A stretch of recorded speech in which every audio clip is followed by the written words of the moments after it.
Hozir shunday ayollar bor, eri yaxshi, ibodatlik, 5 mahal namoz o'qiydi, hajga ham borgan.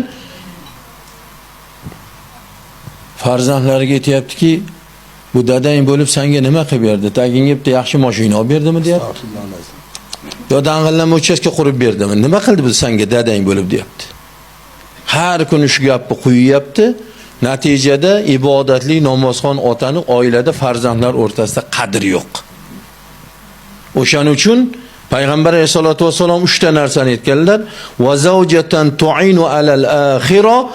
Shunda ayollarga uylaninglarki, nikohingizga olgan ayolingiz, dadajonisi sizni mahallada qani qo'shni, qarindosh urug'lar o'rtasida, tanish bilishlar o'rtasida eng obro'si baland, eng taqvodor, 5 mahal namozga polvon, Xudodan eng ko'p qo'rqadigan, duogo'y inson bo'lish uchun men nima xizmat qilib beray degan xotinni olinglar deganlar.